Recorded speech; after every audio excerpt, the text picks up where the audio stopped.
une ce soir, la réunion à Yamoussoukro des experts africains sur les statistiques et l'état civil. Les travaux visent à améliorer l'enregistrement des états civils en Afrique. Au sommaire également, la conférence de presse de la ministre de la Communication Afoussiata Bamba Lamine sur le bilan de 2014. Enfin, la Saint-Valentin célébrée aujourd'hui dans le monde entier. Dans cette édition, des couples heureux vont vous donner leurs astuces. Bonsoir à tous et merci de votre attention.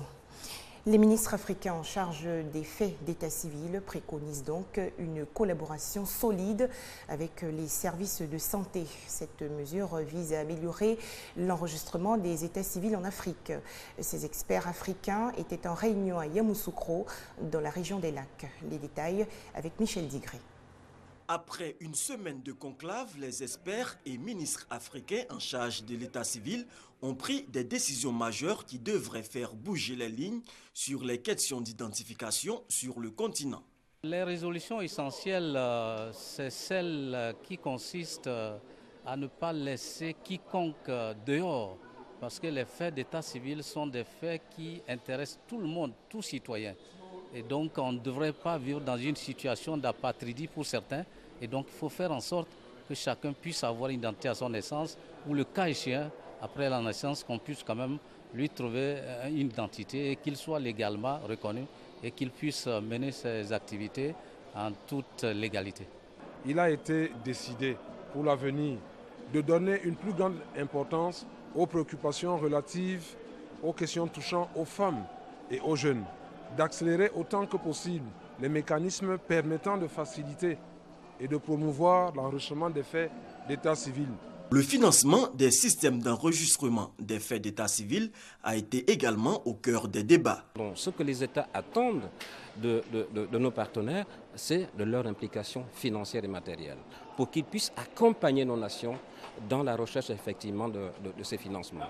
Pour le ministre de l'Intérieur ivoirien Ahmed Bakayoko, tout doit être mis en œuvre pour un état civil beaucoup plus fiable au cours de la décennie 2015-2024. Pourquoi nous ne pouvons pas nous organiser pour qu'à la naissance, l'enfant ait une identité? C'est possible. C'est une question d'avoir cette ambition, d'avoir cette vision et de nous donner les moyens d'avoir des politiques qui règlent ces problèmes. Après Yamoussoukro, la 4e conférence des ministres africains en charge de l'état civil se tiendra en 2017 en Mauritanie. Un mot sur la conférence de presse de la ministre de la Communication. Maître Afoussiata Bamba Lamine a fait le bilan des activités 2014 de son département. L'occasion également de dégager les perspectives pour ce nouvel an.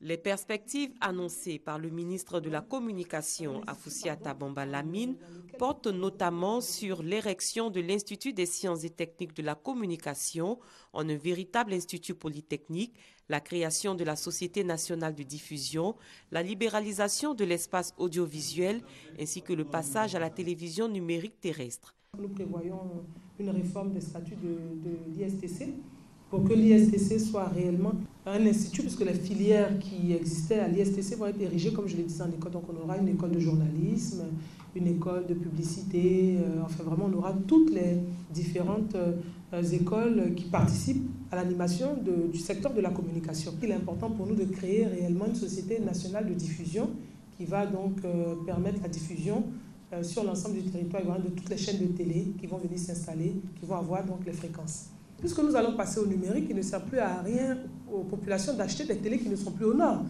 Donc si on importe des télés, eh bien, forcément les populations vont être amenées à les acheter. Donc si on n'en importe plus, elles n'achèteront que les télés effectivement qu'on leur présente, à savoir les télés qui sont aux normes. C'est pour ça que nous avons interdit l'importation depuis cette date-là de télés qui ne sont plus aux normes.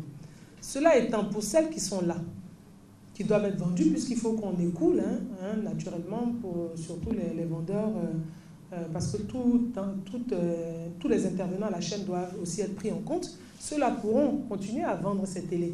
Mais ce que nous disons, lorsque ces télés sont vendues, il y aura des décodeurs qui permettront aux populations d'avoir accès quand même aux images numériques. Le ministre de la Communication, Afoussiata Bamba Lamine, s'est également exprimé sur l'application intégrale de la Convention collective annexe des journalistes et professionnels de la communication. La Convention collective, je pense que c'est effectivement une contribution qui a été apportée, à savoir que vous suggérez qu'on puisse passer par les bulletins de salaire. Bon, le président du CNPLA, il va voir dans quelle possibilité nous pouvons le faire. S'il est possible de demander, nonobstant le secret bancaire, s'il est possible de demander effectivement l'accès au compte via le bulletin de salaire pour vérifier si effectivement le journaliste a perçu le montant indiqué par son patron. Ça, on verra. Pour le ministre de la Communication, Afoussiata Bamba Lamine, la réalisation de tous les projets de son ministère ne pourra que contribuer au développement de la Côte d'Ivoire. Un reportage de Maïsako. C'est aujourd'hui la Saint-Valentin, la fête des amoureux, l'occasion pour les couples d'échanger des cadeaux comme preuve d'amour et pourquoi pas de faire le bilan de leur relation. Où en sommes-nous? Comment entretenons-nous cette relation? On en parle avec Charles Tatou de RTI Boaké. Depuis quelque temps, la célébration de la Saint-Valentin, fête des amoureux, s'est ancrée dans les mœurs en Côte d'Ivoire.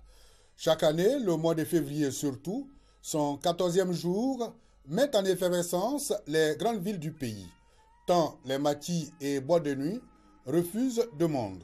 C'est l'occasion en effet pour les couples d'échanger les cadeaux, preuve d'amour. Mais cette façon de manifester son amour à sa partenaire ou à son partenaire ne garantit pas forcément la consolidation de l'union entre les amoureux. Il y a d'autres manières pour renforcer l'amour dans un foyer, comme celle expérimentée ici à Boaké par le couple Kofi Nguessan et qui marche depuis plus de 10 ans. Si on fait cet effort-là, qu'on bannit le moi et qu'on met le nôtre, le nous, au-dessus de tout, on peut aller surmonter les petites réalités, difficultés de la vie. Il y en a toujours, mais il faut toujours faire un effort pour pouvoir aller au-delà de cela. Je veux dire qu'il faut avoir un objectif commun.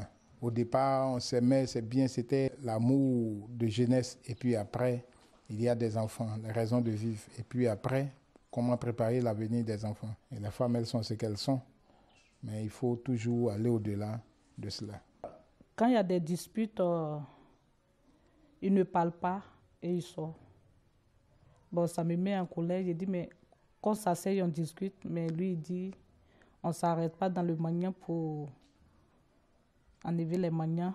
Donc il sort, c'est quand la colère s'apaise qu'il revient et puis on reprend la discute pour trouver un terrain d'entente. Comme Kofi Nguessan, d'autres couples ont des secrets pour que la flamme d'amour dans le foyer demeure. La préservation de l'amour n'est pas aussi une tâche aisée chez les couples religieux. C'est vrai que nous sommes chrétiens, mais nous sommes des hommes. Et il y a des situations qui prévalent dans notre foyer, qui font que souvent il y a des tiraillements par-ci et là. Mais, comme la Bible nous le dit, il ne faut pas que notre colère, là, le soleil se couche là-dessus. Il y a des personnes qui divorcent, mais ce n'est pas une bonne chose. C'est pas une bonne chose. Je ne conseille pas le divorce. Au contraire, il faut se battre. Parce que quelqu'un qui divorce, je peux dire que c'est une fuite de responsabilité, c'est une fuite en avant. Il est arrivé une fois où il y a eu une situation. Je lui ai donné mon point de vue, il ne l'a pas accepté. Alors que je le voyais partir dans l'erreur, je ne pouvais pas le laisser partir. Donc j'ai appelé les pères spirituels, ils ont fait et les choses sont entrées dans l'ordre. Avec tous ces témoignages, on peut donc le dire. L'amour se vit mais ne s'explique pas. Cependant, pour peu, il peut aussi foutre le camp. Alors, il faut donc la sagesse, la tolérance et le pardon dans le couple. Un tout autre sujet à présent, un nouveau profil de carrière pour les secrétaires de Côte d'Ivoire. Le Conseil des ministres du 4 février dernier a adopté un décret instituant l'emploi d'attachés de direction dans l'administration de l'État et dans les établissements publics nationaux. Pour communiquer sur ce nouveau profil de carrière, le syndicat national des secrétaires fonctionnaires a organisé récemment une conférence de presse. Si on en parle plutôt au féminin, c'est que ce poste est très majoritairement occupé par des femmes. Le métier de secrétaire a bien changé. Mieux formées, elles font preuve d'organisation, d'autonomie et d'un excellent relationnel car le premier reflet de l'entreprise, ce sont elles. Ça fait quand même 8 ans que le CNACFC se débat corps et âme pour aboutir à la signature de ces décrets-là. Et pour nous, jeunes secrétaires que nous sommes, ce n'est que salutaire. Des secrétaires qui ont le BTS depuis lors sont restés dans le grade B3. Voilà la retraite. Alors que les mêmes diplômés qui ont le BTS, qui sont dans d'autres filières, ont un profil de carrière qui va jusqu'à grade A3. Il est donc apparu impérieux de réformer le profil de carrière des secrétaires, une nouvelle attendue depuis plus de 3 décennies par les secrétaires fonctionnaires de Côte d'Ivoire. Cette bonne nouvelle est l'obtention d'un profil de carrière pour les secrétaires fonctionnaires par la création du poste d'attaché de direction grade A3. L'emploi d'attaché de direction, catégorie A, grade A3, est réservé aux secrétaires de direction par voie de concours professionnel exclusivement. Aussi, afin de ne pas bloquer la progression de carrière des intéressés, la possibilité sera offerte aux attachés de direction, sous certaines conditions, de présenter le concours professionnel d'accès aux emplois de grade A4 relevant de la famille des emplois à caractère administratif, juridique et diplomatique organisé par l'ENA, l'École nationale d'administration. Des précisions de Patricia Oumou-Etia. L'Association ivoirienne des Nations Unies veut contribuer à la consolidation de la paix en Côte d'Ivoire. Et pour atteindre cet objectif, l'organisation a procédé récemment au lancement de ses activités. La bonne gouvernance, le renforcement de la démocratie, la contribution au retour des réfugiés, la réforme du secteur de la sécurité, des thèmes développés par les responsables de l'Association ivoirienne des Nations Unies, AINU, au cours du lancement des activités de la structure. L'AINU entend, à travers plusieurs activités qu'elle compte organiser sur toute l'étendue du territoire national, sensibiliser les populations sur l'importance de la paix et de la cohésion sociale. Le principal objectif de reconstruction étant d'aider la Côte d'Ivoire à renouer avec sa légendaire paix d'antan. La sécurité, l'alimentation, un abri et des services sanitaires de base devait être fourni en premier. L'Association ivoirienne des Nations Unies veut également apporter sa contribution à l'amélioration des conditions de vie des populations. Une contribution qui, selon les responsables de l'AINU, prend en compte l'emploi des jeunes, l'autonomisation des femmes par l'éradication des fléaux tels que les violences faites aux femmes et le travail des enfants. Cette activité a vu la participation des représentants du ministère d'État, du Plan et du Développement, de l'ONU, de l'ambassade de France, de la société civile et de la chefferie traditionnelle de Côte d'Ivoire.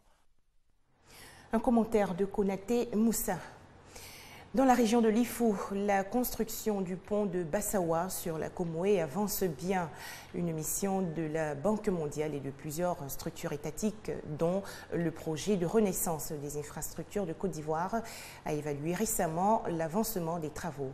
Les explications de Kader Sogodogo de RTI Boaké. Revue à mi-parcours des travaux liés à la construction du pont de Bassawa sur la Comoé à Sérebou.